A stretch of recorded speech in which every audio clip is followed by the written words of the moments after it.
should we say Bonefish and our names? Oh yeah, I did a little Bonefish thing, but yeah, we definitely need to say our names. We always forget that. I'm Christian. Hey, I'm sorry, go again. I think My I cut name you is off. Christian. Hey, I'm Justin. Wow, that's a big train. Sorry, I'm in my car. Bonefish. We're back, baby. It's Bonefish, a podcast about indie, psychedelic, experimental music, and sometimes rock, like in today's episode, in which I speak with John Rossiter of the band Young Jesus, whose new album, The Fool, came out a couple weeks ago on Saddle Creek. I spoke with him and his collaborator on this record, Shahzad Ismaily, who's sort of a multi-instrumentalist and kind of musical guru of sorts. And we'll get to more of that in a bit. In the meantime, Justin, what's up, dude? How are you? I'm good. I'm currently podcasting on a bed with a sock over my microphone. I am transitioning between homes. I am homeless, but I'm okay. The podcasting will never stop. You're unhoused at the moment. Yeah, I moved from California, moved from LA to Illinois, so I'm in the suburbs right now of Illinois. It's amazing. The Central Time Zone. I've already been to numerous chain restaurants. I have no idea where I'm driving because the grid suburbs all seem the same. Yeah. I'm listening to a lot of classic rock radio. Hell yeah. And yeah, I'm just in a bubble right now. So you're in the right mindset for this episode a little bit. Oh yeah, always. Yeah.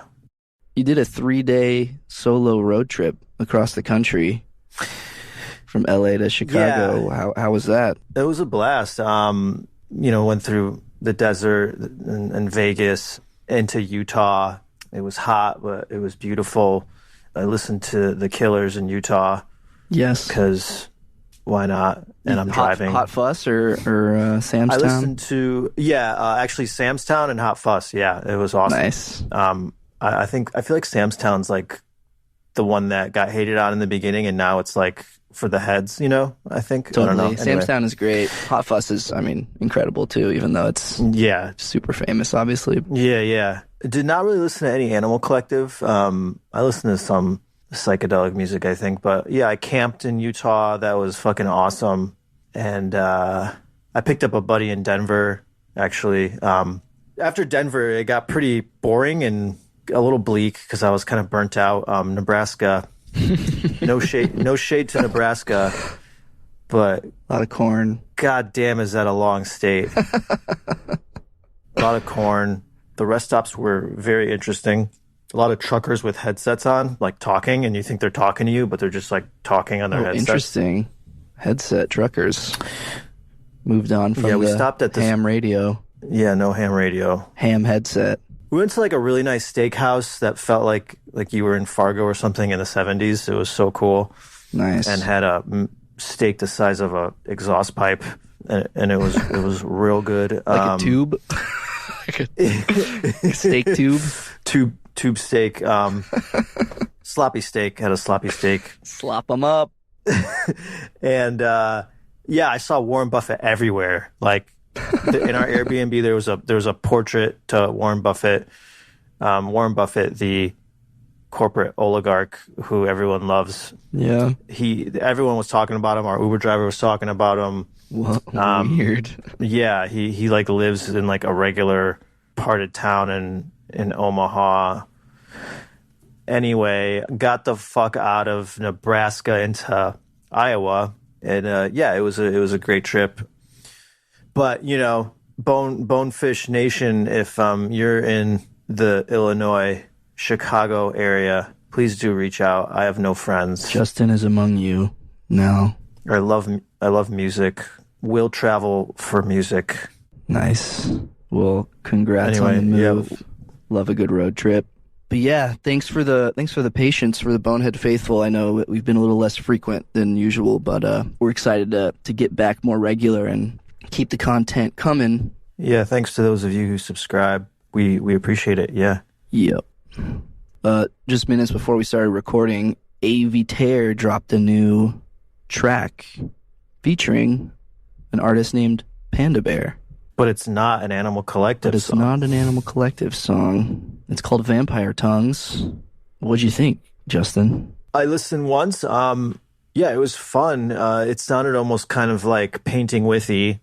Kind of, back to the electronic beats.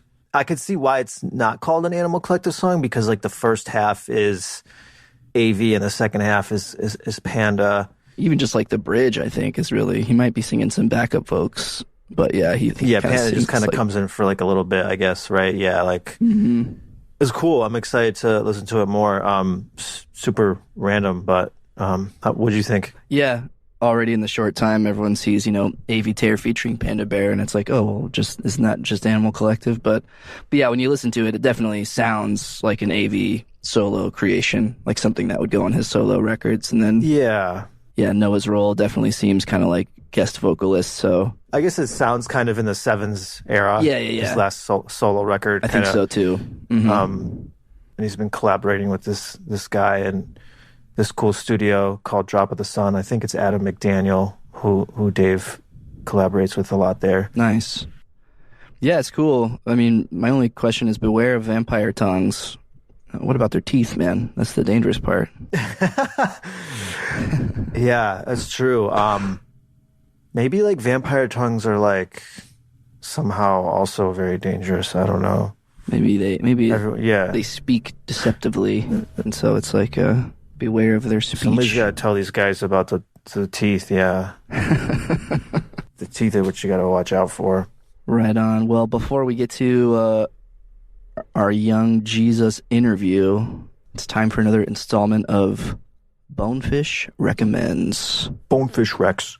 I feel like we need a little like stinger there, a little like oh yeah, theme song or something. If I were at home in my home studio, I could do something cool, but Bonefish Rex. Bonefish Rex. Bonefish Rex.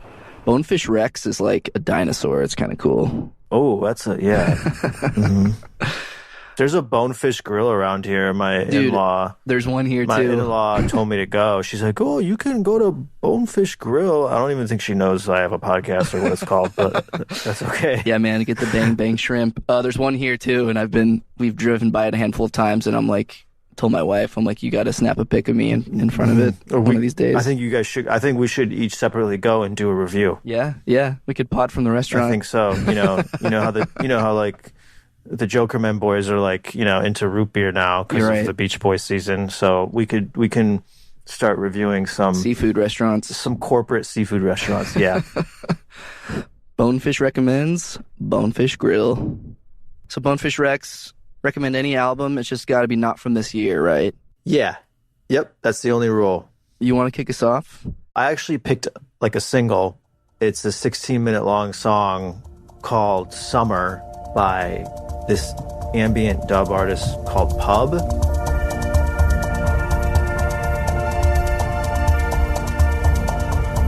It actually came out in the year 2000. Ooh. But it's amazing. It sounds like it could have come out today. Yeah, it sounds like something like a Pure Link would do. It was re-released a couple years ago, but it was originally released in the UK. If you are like going to run errands and you have like 15 minutes in a car, or if you're going on a long walk, this is a great song. It's definitely a journey. Got a very liquidy kind of summer feel to it. I've been playing it a lot. I played it on my road trip. Made me drive really good and really fast. Nice. I feel like your last Bonefish Recommends was also like had summer in the title, like in summer or something. Oh yeah, in summer. Yeah. I'm in full on summer vibe. Fully summer guy right now. Big summer guy. Hell yeah. Nice.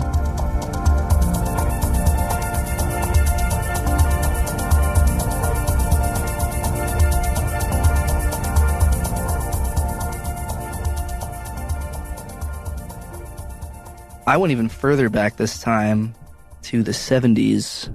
I chose a record by a German music collective, Popol.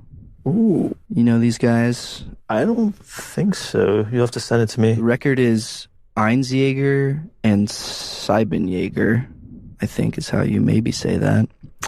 Yeah, they were a German musical collective in the 70s. They sort of started off more electronic and were kind of associated with the whole krautrock movement. Nice. But after their first, I think, 1 or 2 records, they sort of took things a much more like acoustic and natural direction. And this record, Einsjäger and Siebenjäger, is definitely of the more kind of acoustic, natural palette.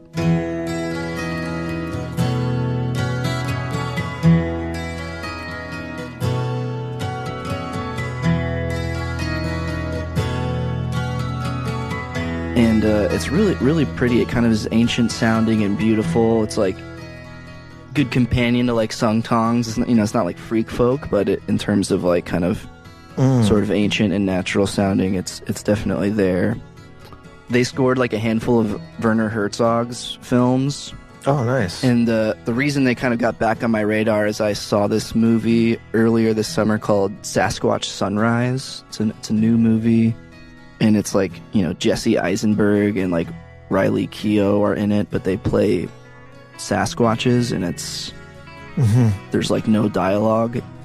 Super good. I really like the movie. It's shot like all in sort of kind of Northern California, like Redwoods, like Humboldt County.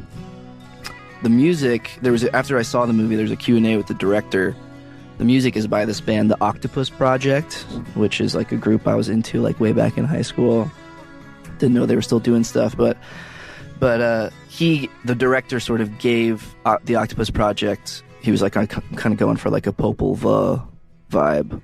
And so the music in that film is great. And yeah, I've been throwing this on, and it's really nice. Peaceful, pretty, ancient sounding goodness. So check it out. Nice. Yeah, we'll put that in the show notes. Yep, links will be in the description.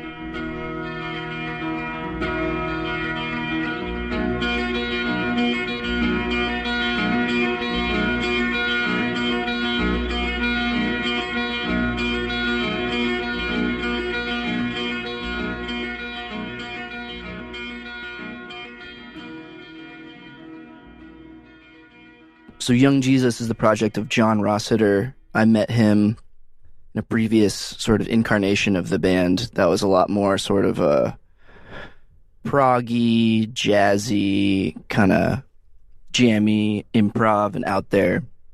And this new record, The Fool, out on Saddle Creek, is not like that. It's sort of much more kind of direct and Americana, but a constant throughout his music is this real powerful vocal delivery and pretty captivating lyrics, and live this band is always really, really phenomenal. They leave it all on the court every time.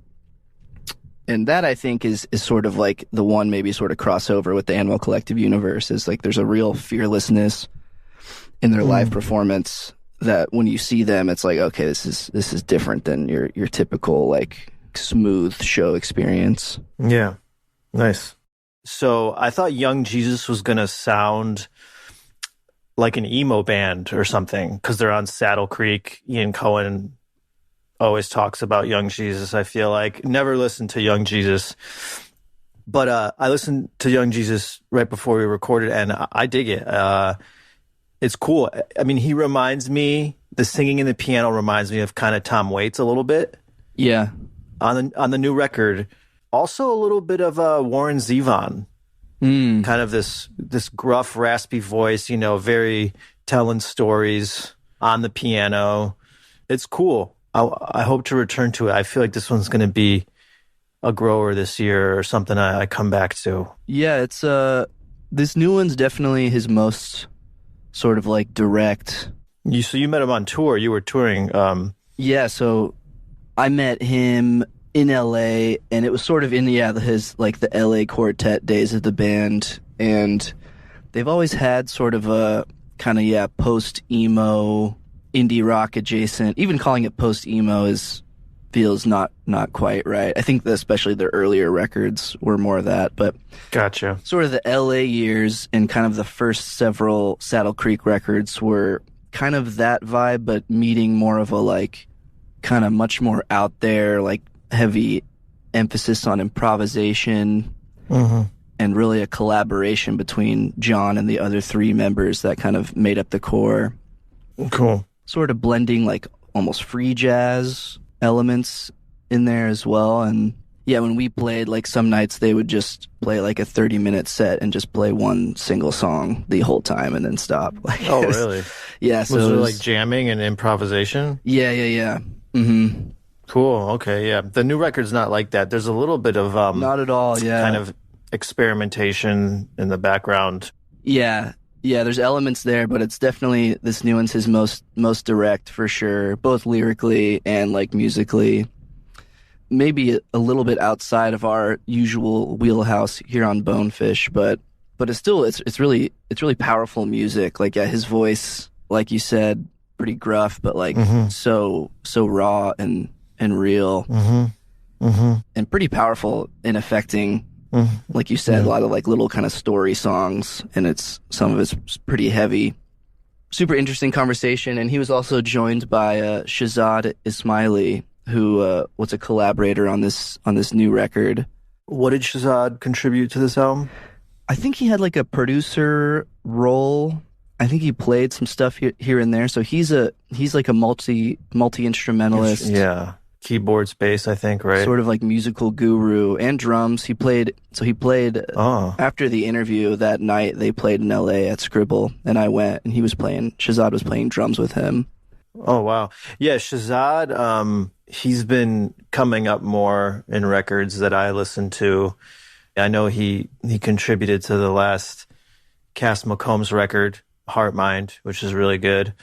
He's also played. Oh, he just came out with an album, a trio with Steve Gunn and another musician who I'm forgetting. I'm sorry, called Beings. That just came out. I think I listened to it like maybe once or twice. That's pretty free jazzy kind of. Yeah. And yeah, that's cool that he was there. That's cool. Yeah, it was great. I couldn't tell you his style really. I feel like it's very subtle, and he's kind of like a vibe master, or Totally. like almost like like you said, like a guru in the room. Yeah. He has a studio in New York called Figure 8, and he's played on like since the year 2000 something like 400 records or something, and it's all over. Yeah, he's played with like Tom Waits, since you brought up. He's played with He has. Oh, he okay, did stuff with like Yoko Ono, and like I know at the moment he's got a band with Tight. a Rouge off top. Yeah, she's cool. She just came out with a new album. It's good. Yeah, so without further ado, let's get to my interview with John Rossiter of Young Jesus and his collaborator Shahzad Ismaily. Brenda and Diane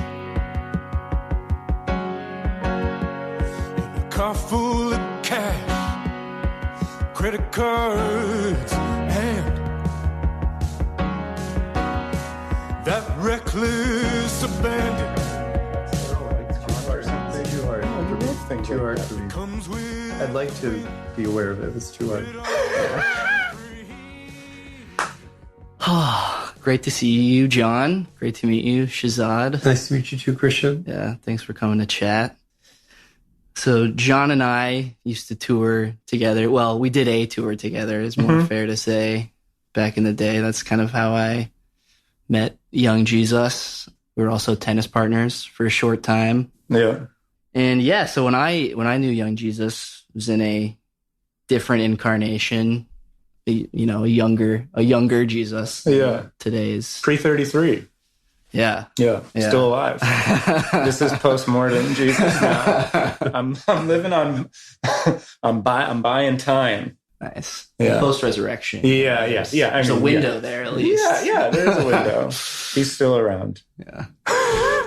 But Young Jesus is a band now. Has existed for a while now. But Yeah. I mean, by the time I became aware of the band, there was already 10 years of history. history. Yeah. So the new record, The Fool, Yeah. is out. Been out for a couple weeks now. Yeah. Is that feeling 2 good? weeks. Yeah. I mean, it feels like a weight has lifted. I feel like I've been like carrying it around for a couple of years, because when we met, it was right before I had written it, and I wrote this album basically working through a lot of shame and guilt.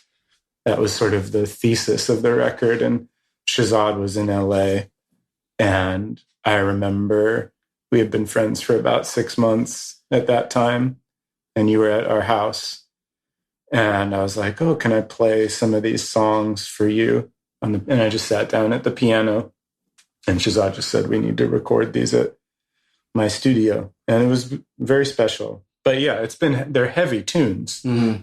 They're heavy in there, but they're also, I think they're quite measured. But yeah, I'm very, very glad it's out so that I can celebrate it and move on to the next thing. And focus on the promo. I know you've been grinding on I grind on promo. I absolutely adore my promotional opportunities. You're under a lot of pressure, it sounds like. Constant pressure from, I'm under pressure from Dawood, my asparagus manager, and from that fucking bullshit label, Saddle Creek. I don't sell any records. Sad Hole Creek. So all I'm doing is pushing a little bit of money into a large pit of recoupable debt that I owe towards them. Yeah. Every time I sell a record, it barely is a chink in the mountains of debt that I owe. Nice. No, I love it. I'm found you at the right time. Yeah, I'm living in it, and I love it. Sweet. I'm enjoying life right now in it. Right on. Cool. Well, yeah, lots to talk about with the new record. I was wondering if you could sort of take us a bit to present day from, I guess, where I left off with Young Jesus, which was a more collaborative band. There was a lot of emphasis on improv and jamming, and it really was, a pretty 4-person collaborative effort. Yeah. Seems like these days you're maybe more solo, but there's more collaborators in the mix. And yeah, I'd love to hear, I guess, the journey from there to here, including how you guys met and the process of collaboration between the two. The journey is that we released Welcome to Conceptual Beach, that Young Jesus record that was like this quartet. That was me, Kern Haug, Marcel Bourbon, and Eric Chevron. And then COVID hit right when it was being released. So we didn't tour off that record. And then Eric and I got into a massive fight and decided never to speak to each other again. So gotcha. That broke up that zone. Okay. And since then I've been writing songs. I wrote Shepherd Head out of spite, I would say, in many ways. I wanted to show that I was amazing on my own. But yeah, I didn't really succeed. That was a pretty good record, but there were a lot of duds, and there was obviously a lot of ego in it, as I'm finding out. Maybe a breakup record of sorts. Yeah, 100%. Okay. But so I wrote Shepherd Head. That was like a computer album where it was just me on GarageBand making this music, trying to prove something, And then through that, I was like, man, I think I'm going to start gardening, landscaping. I had taken this class and was working with Larry, who's a very interesting man, Larry Santoyo, who's a permaculture teacher, mentor, landscaper, gardener. When permaculture is like a whole systems view of gardens and landscapes, where you survey where you are and you take all the available resources and you do your best to work within the bounds of those available resources and conserve them and move them through the landscape in the most efficient and beautiful way possible. So like in LA, we're thinking a lot about water, like how do you store water and how do you slow it running through a landscape so that you can like hold on to it for as long as possible. How do you build the soil? All that stuff. What a cool word, permaculture. Yeah, permanent culture. Could be a band name. I'm just thinking that because Kern's in a band called Agriculture. Agriculture. Yeah, the opposite of permaculture. A horrible band name. Agriculture. How do we force the earth? How do we bring it to heel? Agriculture is a concept. Maybe I don't agree with some of the practices within commercial agriculture, but Agriculture, a band, I respect quite a bit. Yeah. I think they're heavy as hell. Right on. Yeah. So you started dabbling in permacultural activities. And just like gave my life to it, honestly. And I was like, I don't need to play music anymore. Like, I'm free of the burdens of this, what I had viewed as like this cross to bear, not to go to, Jesus about it, but it was this thing that I just felt like it was a curse, that I had to be a musician, that I always ended up like, I have to write music and it's just who I am. And I wanted to escape that because it felt like a burden. And this was post Shepherdhead? Yeah. Okay. So it was maybe feelings around that record specifically, or kind of was there some holdover from the band, from the quartet days? Or? Probably from the quartet, and that I had like done that twice in a row. Like I had done that with the Chicago iteration of Young Jesus. I had like the youngest Jesus. Yeah, I had kicked a bunch of people out and was, an asshole or whatever. So it was like a pattern that was repeating. I was like, damn, I gotta stop doing that. So yeah. So Shahzad's here for now, but we don't. Yeah, we don't know what's going to happen. Shahzad is not, let's be clear, Shahzad is not in Young Jesus. No, but yeah, I was doing that, and then Shahzad emailed me. Do you remember what you emailed me? I do. I don't remember the exact, I had to be paraphrasing. But and this was a cold email, you guys hadn't met? Yeah, okay. That's right. We had never met. We knew nothing about each other. And Shahzad had received an email from Saddle Creek about Milford Graves. Yep. And he hadn't responded to it for years. That's right. He got an email probably, 7 years ago. I found it. Okay, what does it say? Okay, this is an email I wrote to Amber Carew. And Saddle I wrote Creek? it. Former A&R at Saddle Creek. Yeah. Hi, Amber. The subject heading is from Shahzad. Hi, Amber. Questions, period. Are you still working for Saddle Creek? ? Is Young Jesus still on the label? I've had a rough couple of years, and illness got me very, very quiet. You wrote me ages ago about connecting them, and I wanted to apologize for not getting back to you then. Can we connect now? Kind regards, Shahzad. And that's the email Amber forwarded to me. And what sparked this email? So here's what happened. I think what was happening was I was in my apartment in New York, and I was maybe looking for a file that had Milford on it. So I typed into the search heading Milford Graves, and then this email from Amber came up from 5 years prior. I thought I should write back. Yeah. I thought, fuck it, I'm going to write back now. Yeah. But there was a Young Jesus awareness. And then there was when I saw the email, I thought, what the fucking Christ is Young Jesus? And so then I think I typed in Young Jesus and watched a little bit of a live video. It seemed like it was a live in a recording studio video shoot. And I really liked it. The drummer, for me, what popped out, I hope this isn't rude for fans or the band, but what hit me the hardest was John singing in presence and guitar playing, and the drummer from the video that I saw. So that connection was so moving. And so then I watched that video and then wrote back to Amber. Gotcha. Yeah. Right on. You received the transmission. Yeah, that's right. Okay. And Amber forwarded me the email. Amber was still working for that. I guess. That's interesting. Yeah. I suppose. Yeah. Or someone else. Yeah, who knows? Yeah. Or someone else forwarded it to me. Yeah. And I read it and I was like, I don't need to meet this person. He's sick. He's quiet. Don't need to. He's had a couple of bad years. Yeah. Yeah. He's started coming in hot. Too much conversation. Yeah. I don't want to talk about that. Yeah. Right. Yeah. So ominous I said no. wording. Yeah. I said no. Yeah.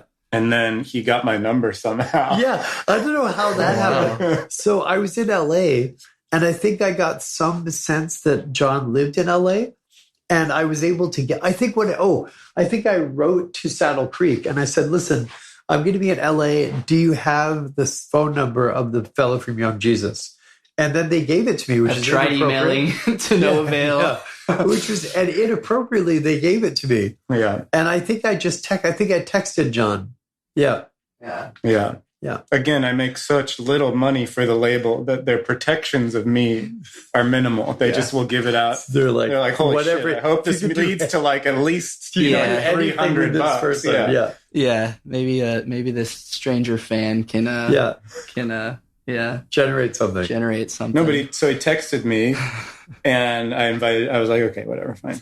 He came over for lunch and I immediately loved him. I thought he was, we just immediately went very, very deep. Yeah. And he enjoyed the omelet I made. Yeah. I was going to say John cooked. Yeah. Yeah. And he enjoyed the fact that I was at the time just sledgehammering the fucking the cement that leads to the garage. Yeah, he was just beating on it, shirtless with a sledgehammer. So I looked out the back window, and it was like an insane person with some kind of psychiatric illness just decided to remove their garage badly.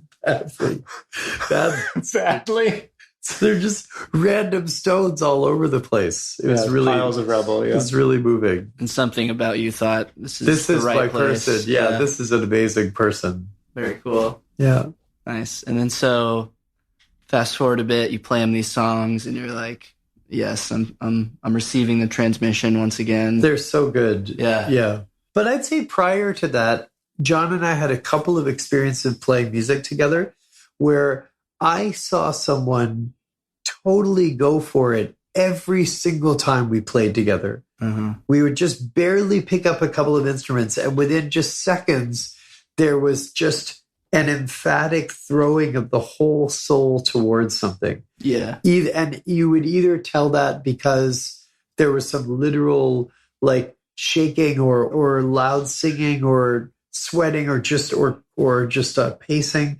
But then sometimes it would be very, very subtle, and you didn't see the body moving like that, but you could really tell from the lyrics, from the singing, that the person was 100% committed to it. Mm-hmm. And it reminded me actually quite a bit of working with Marc Ribot. Marc Ribot also has this quality where he'll be overdubbing guitar on someone's record, and he rolls in and he sits down in the control room, and there's some stupid gray carpet and some stands on the wall, and he pulls out the guitar. But before you know it, everyone in the room feels like they're at a stadium concert because he's so in it. The parts are great, the playing is great, but just the amount of intentional and passionate presence in the performance is really moving. That's what it was like every time I played with John. Yeah. And that was prior to getting any of those songs yet. Same. Yeah. Yeah. I definitely remember John and the band just leaving it all on the field. Yeah. Every night. I think it was one of those things, touring in the band I was in called Goon. I was the drummer. Very much enjoyed playing in that band, but it was also, sort of definitely the situation of I'm kind of drumming, helping, supporting someone else's art and vision. Yeah. And I think being in touring with Young Jesus, it's like one of those things where like you're with someone else and realize kind of like what you're not a little bit. Like I was about to have a son, and like I stepped away from Goon for other reasons too. But yeah, you realize like, oh, this is something. Yeah, it sounds pat to say, I guess, or sort of like a platitude, but super real and super and just impressive to be able to do that like night after night. Yeah, I mean, you guys are playing tonight. I mean, we can get to that later, but you're both playing? John's playing together? Playing together, yeah. Okay, cool. And so is there a Young Jesus band at the moment, or? We play whenever we can. Shahzad, whenever we're in the same city, we'll play, whether it's Young Jesus or some kind of improvised situation. Yeah. And Alban is in the band, and Alex Babbitt, Lag, is in the band for this show. It's just, I mean, right now, Young Jesus is whoever can show up. Mm-hmm. And sometimes it's just me. But this group of 4 people is particularly deep and like able to dive in. Like they meet the intensity. Mm-hmm. And I think, one thing that is so lovely about meeting Shahzad and playing with Shahzad is that I think we accept each other immediately. We accept each other's pain, and we accept each other's joy, and we accept each other's like all our messiness, all the stuff we want to put away, and we celebrate it, I would even say. And so that's a gift. That's like a huge gift as a musician, and it can be rare. So I feel safe whenever I play with Shahzad. It's like a beautiful situation. So yeah, that's the band tonight. And nice. We were rehearsing yesterday. It was very, very fun. And yeah, it's just like, it's extremely wild and untamed and open. When we play together, the answer is always to lean into that, the Sweet. Openness and the wildness, rather than to try to, totally control. Well, I'm glad to hear that that's remained. Because that was definitely a characteristic of the previous group. I'm happy to hear now that this is a principle at the core of Young Jesus. Yeah. Playing tonight in LA, this will be up after the show tonight. Yeah.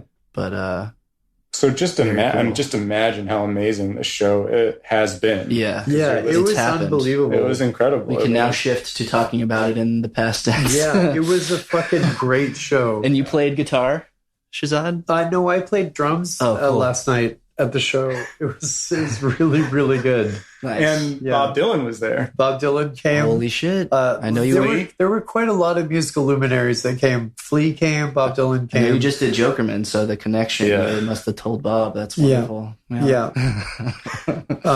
Maggie Rogers, unfortunately, couldn't come. She toured. Yeah. But she had an invite. She did. She received an invite. I wrote her. She was away. Yeah. Maybe she'd bring Pharrell. Yeah. But I did want to say that the record, The Fool. Yes. It was almost just completely improvised in the same way the prior Young Jesus records, other than Shepherdhead, were. In that we just went into, I had these skeletons of songs, and we just had a week in Shahzad's studio, Figure 8 in New York, and we just figured them out. They just grew from there. But it was not at all like, let's figure out how to make this into a song. So pretty quick. It sounds like it went pretty quick. Very quick. Yeah. And it was like an existential process. Like certain songs are so dark, or they're not fully dark, but they contain a lot of darkness and a lot of shadow. Yeah. And you could feel it when we would record them. Like we'd start, I don't know if you remember playing like Rich or something. In the morning, it was very sad and very awkward.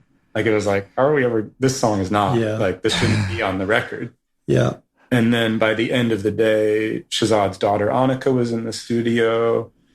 Alban's. Felt elated. It was a different feeling. Yeah. Like, we had literally cleared away that darkness together. Yeah, making the record had that process of cycling through shame and just harshness about the self. Yeah. And you went through it yourself. Yeah. I grew up rich, and my daddy did too.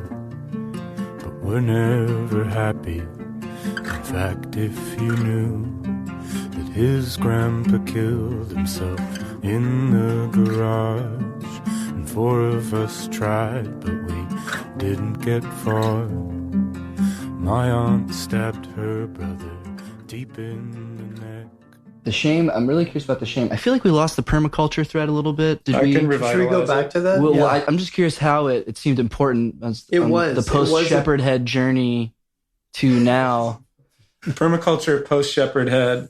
I was landscaping, gardening. I was smashing things. I really was. I was my job at the time was basically clearing out my friend's dad's property in Tarzana because he had owned a junkyard and he had moved all the junk onto his like half an acre in Tarzana. Okay. And then he passed away. Whoa. And my friend needed the junk cleared. Yeah. And then it was also my friend is Iranian, and he had brought all these seeds and like cuttings from Iran of trees, fruit trees. So there were all these citrus trees and a kind of very small, creamy apple type fruit tree that I'd never had before that was thorny. But actually, supposedly, the thorns on Jesus' head are from this type of tree. From creamy apple trees? It's not an apple, but it's like I don't know the name. I'm not going to fuck it up. Wow. Okay. Pomegranate. I'm going to look it up while you're talking. So I want to know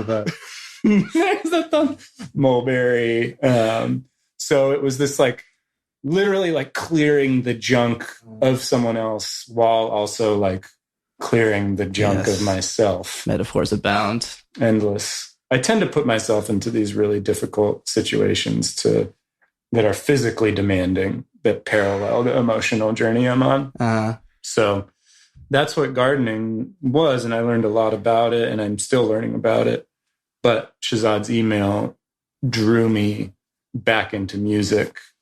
Not the email, because I didn't want to respond to the email, but the text. the presence connecting with each other. The connection. The weeks of stalking. Yeah, exactly. So listen, you guys, the tree that Jesus' crown of thorns is made of is called the Ziziphus spina Christi. And it's from the Mediterranean. I don't believe that. That checks out. Christy. That's the AI answer, though. Oh, yeah. Shahzad. Yeah, this is all worthless now. Answer, the AI answer. You cannot trust.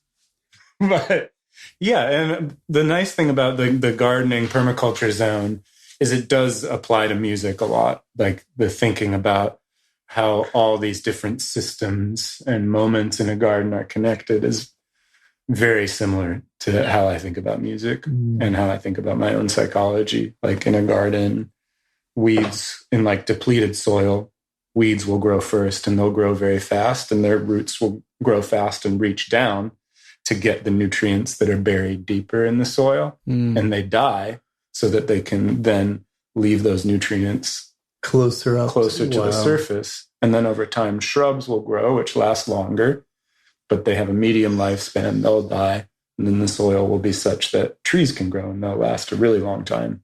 And I find that that's the same for my own thoughts. There's like weed thoughts, there's shrubs, there's trees. And that's the same for people and musicians I work with. There are people that are weeds who will come in really hot and contribute something amazing, and then they'll leave and you'll be pissed, or you just accept them for that. There are shrubs who would stay for some amount of time, and then there's trees, and there are people that just are in it for forever, and they protect the space. Basically, they might not make the hit, but they are the ones that are guarding the sacredness, I believe, of music, just like a forest. Nice. Yeah. Yeah. Okay. So this work sort of set the emotional, creative tone for the new record. 100%. Yeah, it's definitely, a lot of the music I know of yours feels like it has a self interrogative aspects, but maybe most on this new one. Yeah. Or at least maybe most directly. Was that, did you start off with that concept? Was it? Okay. I got really sick. I got COVID in Iceland. And you got COVID in Iceland? Yeah. Oh my goodness. I was supposed to go to Iceland, but couldn't because of COVID. Holy shit. Okay. That was in 2021? 2020? End of 2021. Yeah. Yeah. Yeah, it was very interesting because my fiance was filming in Iceland, and she had been filming for a long time. And so I really wanted to go see her, and I had this trip planned. And, like a week before the trip, she was like, I'm getting COVID. And I was like, oh, damn, everybody on the crew got COVID. But I'd been gardening, and I was like the strongest I've ever been. Yeah. And I'm working in the soil, and I'm eating well. And I was like, I am invincible. Like nothing really happened to me, so it doesn't matter. Like I've avoided the vaccines. I'm just kidding. And so I go over, and I immediately get it from her. and I get by far the sickest of anyone on the crew. Like 103 hubris and downfall. Yep, 100%. And that was the period of my life. It was like I had quite a bit of hubris and I got knocked down a lot. And at the end of that, like finally, after staying in Iceland way longer than I thought I would be, I came home and I went to work. I was working in this garden and I immediately got another fever. And I got sick for 10 days with like a stomach flu. And one of the days I couldn't really keep down water. It was really severe. And I was alone for a lot of it. My partner was still filming. In the middle of that, like this like insane depletion, I watched that Kanye West documentary, Genius. Oh. And I haven't seen it. Can you tell us a little bit about it? I haven't either. Yeah, just even in a short summary, like what your impressions were of it. Just that there's a moment where he's at this benefit concert. Because the reason I'm asking is that there may be that because he's so vilified now, like very few people might have watched it. Yeah. Who might be listening to this. Yeah. Oh my gosh. Yeah. So he's at this benefit and this kid asks him like, why do you say you're the best rapper alive? Like, that's so egotistical. And he said, when I say I'm the best rapper alive, it means I believe I'm the best rapper alive. And you should believe the same thing about yourself if you're a rapper, because you're making music that you want to hear. Ideally, you're making the best music for you. Like, that's what you want to do as a musician. You want to listen to it all the time. And so when I heard that, and he said, I don't want to be the type of person that someone asks me like, oh, are you a musician? And I say like, oh, I guess. Like, yeah, kind of. I want to be like, yeah, I'm a musician. My music's amazing. I love it. Do you want to listen to it? Or if they say, I love your music, you say, you have good taste. We have similar tastes. That's awesome. So I saw that and I was like, why am I apologizing for being a musician? Yes, thank you. I am a musician. I love the music I make. I think it's incredible. And I fucking put my life into it. Yeah. I dig into the depths of my soul as much as I can and transmit, hopefully, give myself time to be open to receive something and then transmit it through whatever I am. And that's something to be very proud of and excited about and to love, man. Yeah. And so I just got out of that illness and I just said, every day I need to write a song. I'm going to write down something I'm ashamed of, and I'm going to write a captivating first line. That's the rule every day. And so every day I write a new song. Wow. And was it always without the guitar? Was it words first or? It was with the guitar. Okay. And so, I got 14 songs after 2 weeks. Wow. And they were all things I was like, I never want to talk about that. I never want to dig into that. And it was a beautiful time because the illness had freed me of all the self-judgment. Right. And it allowed me to be like, I'm a songwriter and this is like a practice, and it's a daily devotion. And that was that album. Wow. Yeah, I mean, definitely you said, I want to stop apologizing. I mean, The Fool feels super unapologetic. Like when you first sent it to me months back and I put it on and we have those, that strident piano coming in and in your voice, it's like, whoa, this is in your face, And then by the time this place fucking stinks line came on, I was like, all right, I'm in. Let's just strap in, let's go. And it's a ride. Shaking hands, someday send a drink. Yeah, this place fucking stinks. This you don't have to think.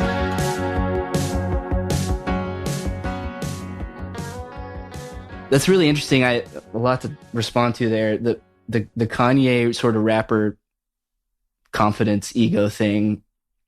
I had a similar thing. I think maybe it was like a Kendrick interview I'd been reading. This was pre all the feud stuff. I feel like this is now sort of colored by that. But yeah, I mean, as a casual rap fan, certainly not like a deep rap head, I've always had, I guess, maybe sort of a natural aversion to the ego that goes into that. But I remember it was some I think Kendrick interview where he was saying, you know, yeah, I'm the GOAT, I'm the greatest of all time, and someone sort of was like, well, talk about that. Like, why do you need to be? Isn't this an artistic community and blah blah blah? And his response, and this is gonna be, you know, massively summarized, but it was like he touched on like this competitive aspect. Yes, there's a competition to it, but also like it's rooted in a self-belief. For him, it was almost like, I wouldn't be doing this if I didn't think I was the best. Like for me, the fire and the drive is to wake up and, you know, push myself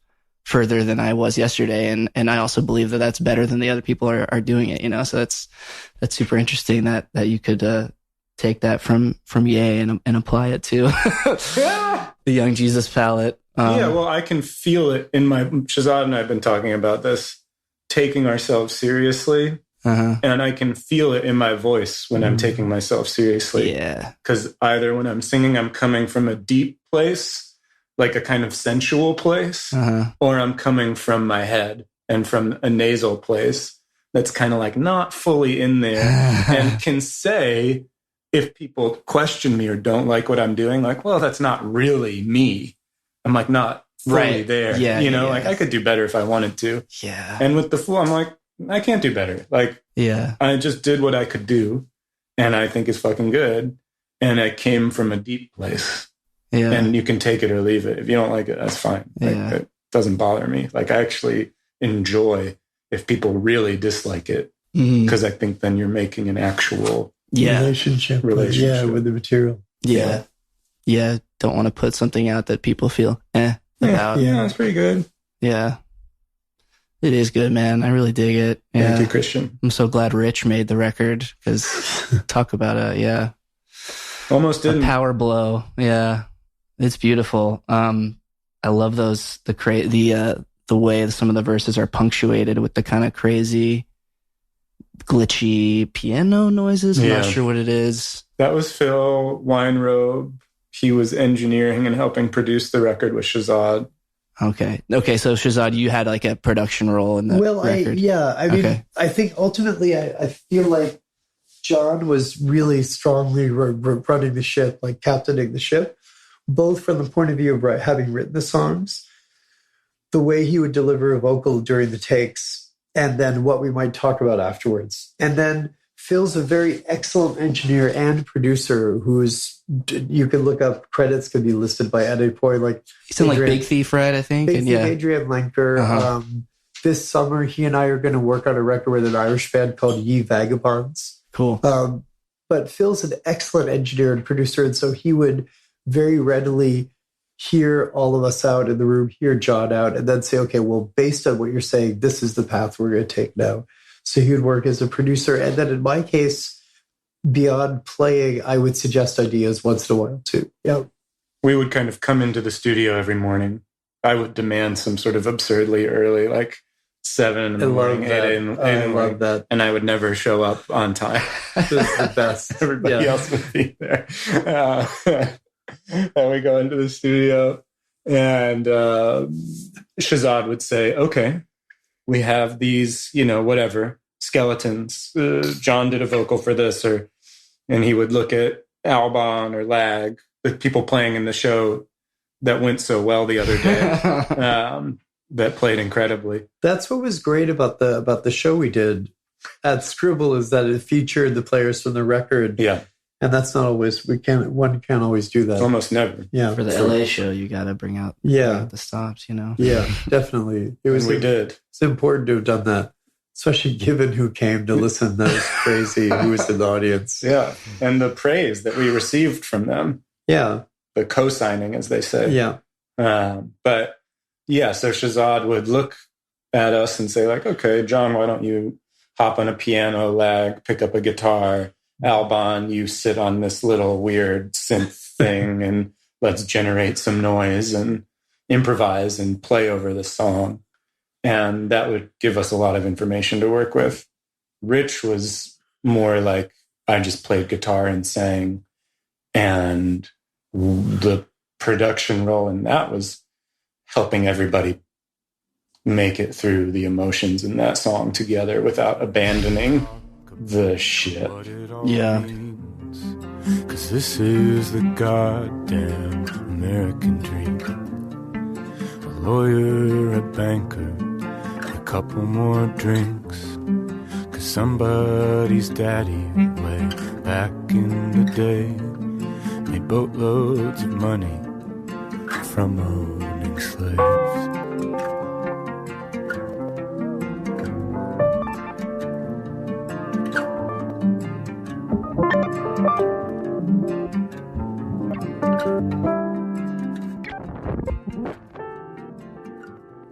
And the glitchy noise is Phil taking the texture of moving through a fret, the in-between sound, and repeating it. Wow. And then there's the glitched thing in the pre-chorus is a piano that Lag played that he fed through. Yeah, he was using a pedal called a 60-second delay. And since we're in LA, we could mention Nels Cline, who is this wonderful guitar player that prior to Wilco, he was like one of this city's premier experimental guitarists who would play at Alligator Lounge, all these small venues. And Nels popularized, along with Bill Frisell, this 16-second delay pedal, which is an early electro-harmonics pedal. 16? 16. And it was like 80s technology sampling. And then those pedals were very hard to find. And then this guy started reproducing them in some fashion, but extending it and called it a 60-second delay pedal. And that's what Phil was using on the piano. Nice. And it gives it this like haunted element, Yeah, totally. which is important. Yeah, that's an interesting thing. Though the idea of it being, that's really good, a good adjective, the idea of it feeling haunted, because what's happening with technology? Because I think I sit here on the couch and I think, okay, AI, robots, etc. This is a going forwards towards the future. But what if it's also actually rending the veil to the spirit world in some way? Because we're thinking more about computers as these technological objects. But what if in some fashion they become a parallel or a parable for the ghostly presence? Because let's say a computer, eventually you feed into it different aspects of your brain and your thoughts and your memories. And then you start to get older and you begin to, as a biological being, lose the access to your memory. And then this computer just occasionally throws phrases towards you from your own past, from your own life. It's almost like a ghost presence. Yeah. Yeah. Sort of like, in a way, it kind of fulfilling that role that like old spouses play for each other as like a device of collective memory. Totally. Like you have your own memories, but they're sort of incomplete without this other perspective. Yeah. That is really interesting, Shahzad. Thank you. I wanted to say something interesting, and I'm grateful. Yeah, check. That will make it in the final cut.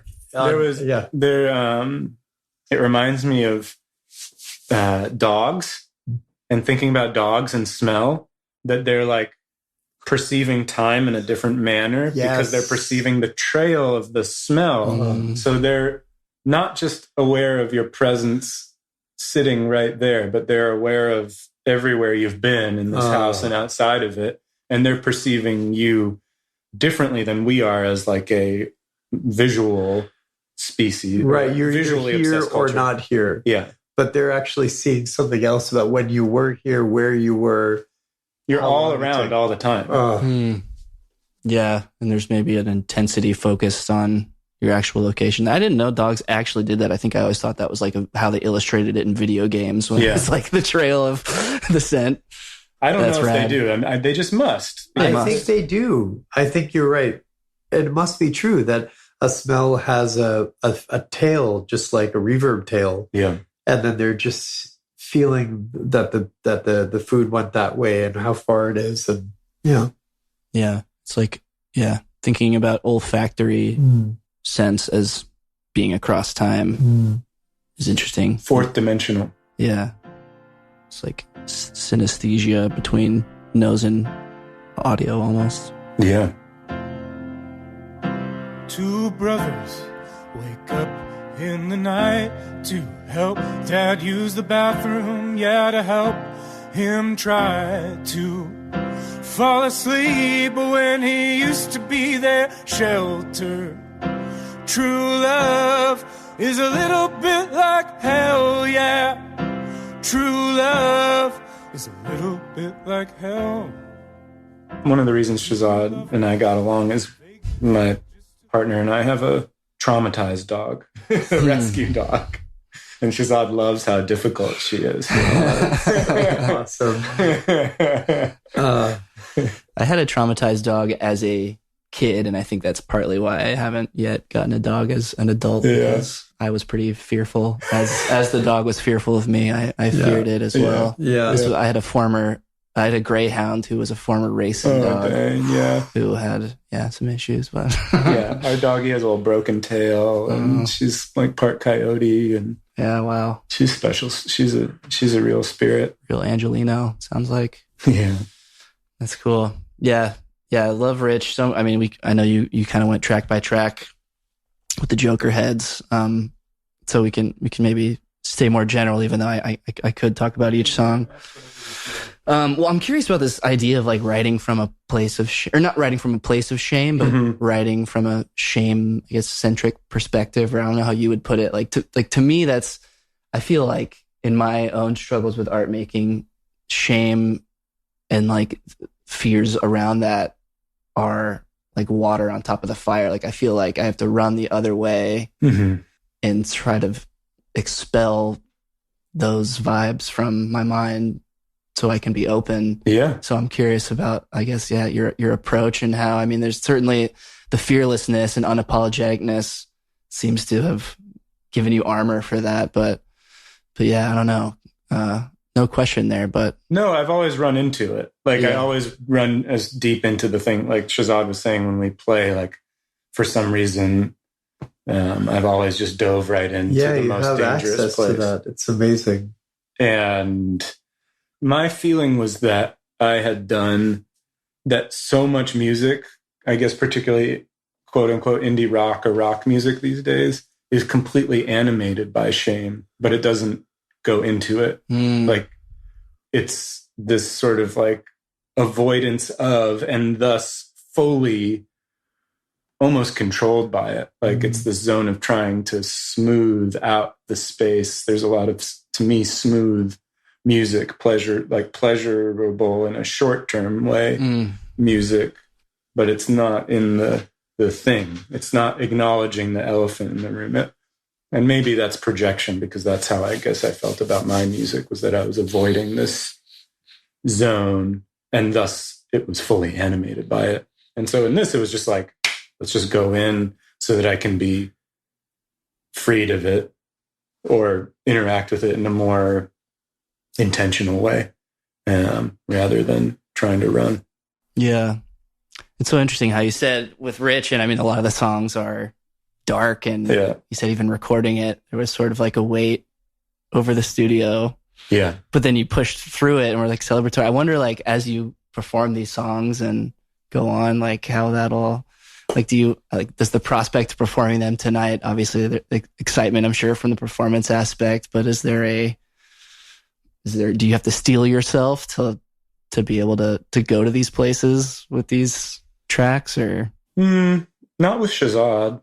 Okay. And I feel like we're like adventurers together. Yeah, like you're going there together. Yeah. And at the same time, like I said, I'm proud of them and I think they're good. And so I'm excited, like mostly I'm excited to share them with my friends and with people at the show. And I think rehearsing them, there's an element of discovering the ways in which they want to speak, because you can be very precious when material is so personal. Right. You want to control it and say, this is how it should sound. But I just keep learning more and more with the music I play. It doesn't respond well to control. It responds well to openness and curiosity. So going into the rehearsals and being like, okay, that's not working. Let's try it a different way. Or let's just show up and try it however we want. I have to take a note of that because it's so moving. Like it doesn't respond well to control. It responds well to openness. Yeah. Yeah. And that's That's not true of all music. You know, some music is wonderful to be controlled. And if you know you're embodying that aspect of yourself and you're indulging in it, you know, it's like anything else, like BDSM or something. Like you can play with it and use it in a way that it doesn't hold you. But for these songs, we don't have time for this to be a BDSM experience. So they need to be open, and they should breathe, you know, so they will, you know, and that takes confidence, which is good. And it takes emotional presence. And that's the strength of these people I'm playing with. They're extremely present. They're extremely beautiful musicians. So yeah, it was a wonderful show. Nice. Yeah. It's wonderful hearing you talk about, I guess, yeah, unapologeticness and fearlessness, because this does feel like sort of the most John record to me. Like, I mean, there is super upfront and personal. Your voice plays maybe more of a central role than your previous albums to wonderful effect. And there's also humor. There's humor in places. Yeah. Amidst the darkness, which maybe people who only know you personally will know that's a big part of your personality and, and approach to life. I made up a joke that is in the lyrics of this album. I say, I meet a priest. Right. In the final song, I say, I met a priest at the pearly gates. He said I should be excited, but I don't feel that great. That in itself, pretty interesting. Very funny. Right. Unexpected. You're going to heaven. You're a priest. You're not excited. That's crazy. But then I say after that, as the main character, as I should be, I made a joke about communion, how it must have been something he ate. Very funny joke. Original joke. Yeah. And I've been saying this on the internet. Very few songwriters include original jokes with the setup and punchline within not only original lyrics, but original jokes. Yeah. It's funny, the sense of humor thing. I'm remembering that most PJ Harvey felt like most almost nobody got the fact that she had an incredibly good sense of humor, and so many of the lyrics were funny. Totally. But you had to know her as a person to really read it that way. Yeah. You know people are funny when they tell you they have an incredible That's sense. Exactly right. Yeah. Then you know to look out for it. Yeah. Nice. Yeah. But that was also another thing. When we met, we were quite serious for a bit. Yeah. But then we immediately had quite a few laughs. Yeah, that changed fast. Yeah. Yeah. I mean, it definitely, the case for this album too. It's the moments of humor and levity are, you have to pass through fire first, sort of, too. Which you do with me, so. Yeah. Yeah. I'm not just going to make a joke for you. No. If you're a stranger. No, I'm going to look at you skeptically. I don't like you.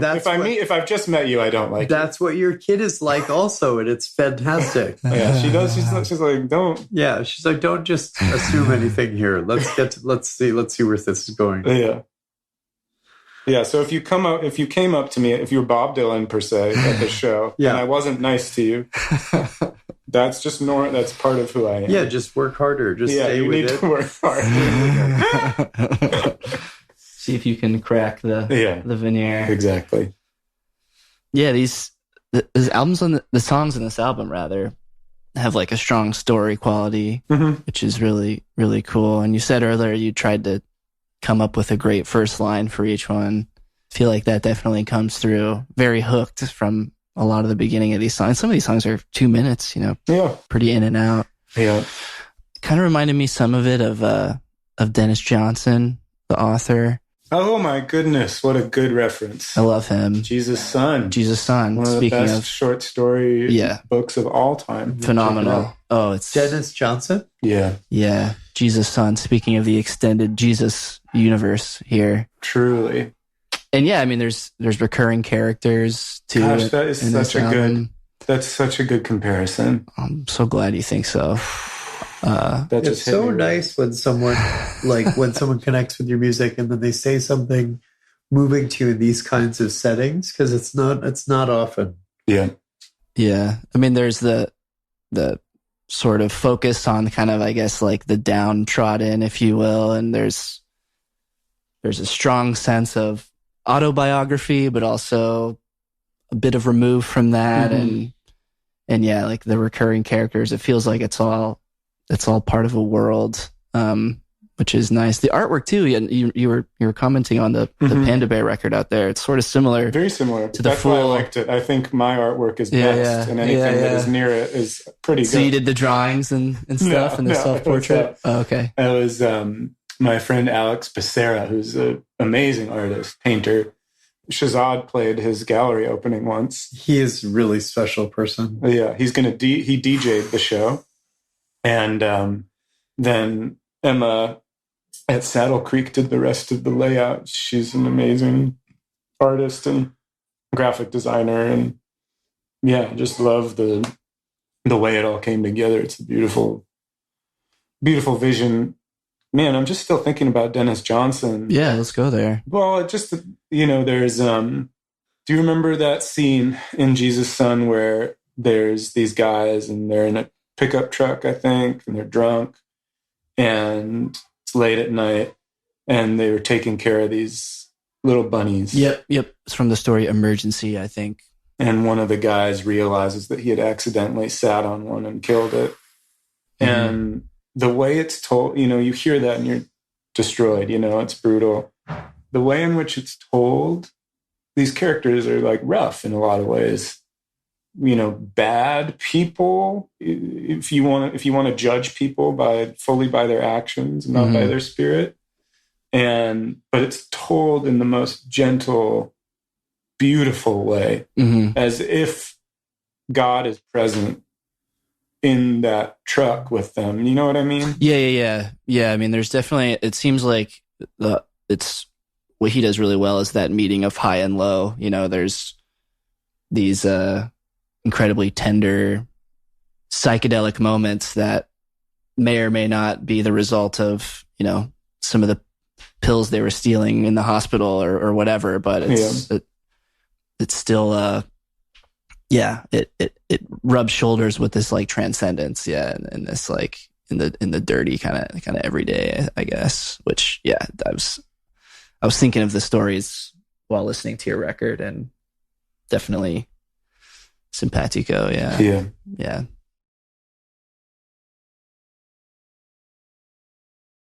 When Can would play live when they were in their heyday, people would leave in droves all the time. Because they were get people leaving. We need people to leave. That was the great thing about the show. Dylan left mid-set. Yeah, which is great. It's promising. Yeah. It's so interesting to think about that happening in like the 70s and 80s because like, I don't know, I think people have this romantic idea of like, oh, people were going out to a show, then they were going out. Like today you think like, oh, this is lame. Like, let's get out of here. Or not even lame, but I don't know, your music and your performance can be so like confrontational. Yeah. Is I guess a way to put it.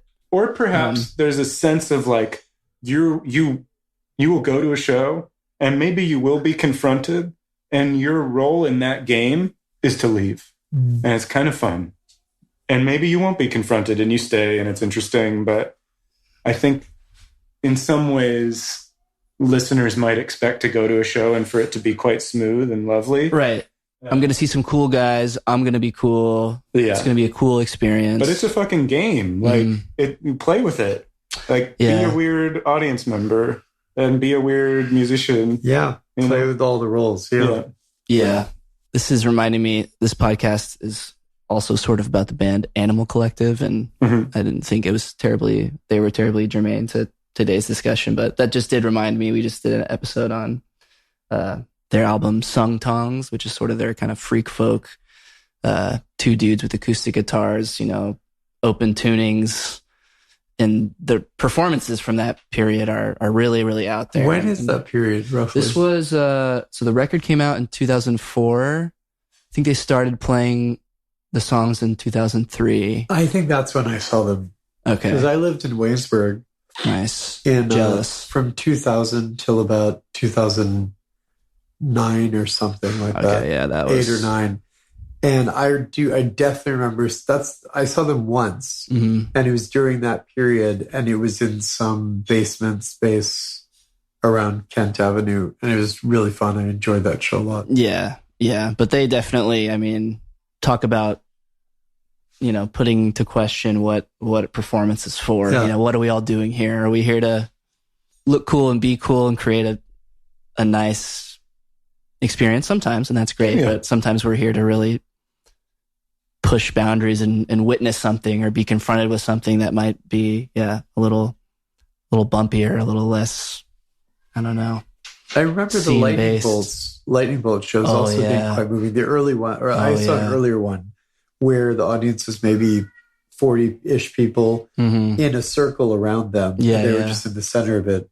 It was a quite moving show. It's beautiful when shows are visceral. Yeah. I think that's something that's lacking these days, but... Yeah, someone said to me the other day, "Oh, maybe we'll come to your show. Brenda and Diane must sound amazing live."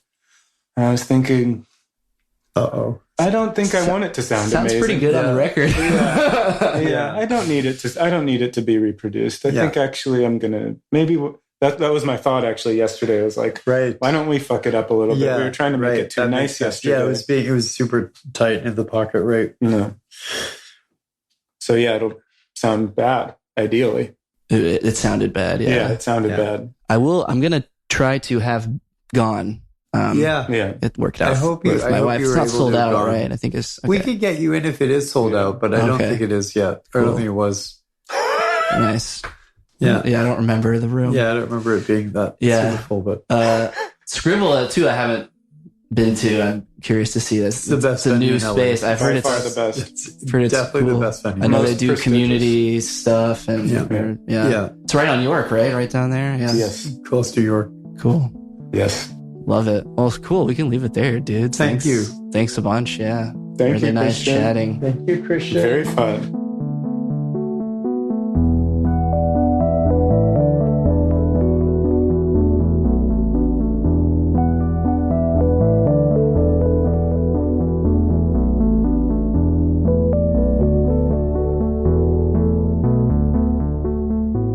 That's all we got for today.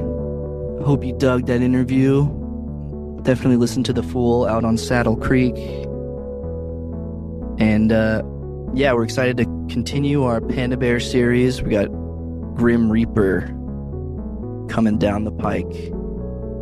Panda Bear is going to meet him, and we're going to talk about it. Thanks as always to our patrons. If you want even more Bonefish, we've got episodes up on patreon.com/bonefishpod, exclusive eps, some deep dives on Animal Collective records, and other goodies. Yeah, we also got an Instagram. You can follow us there for updates and fire memes. It's also Bonefish Pod. And until next time, be good, be well.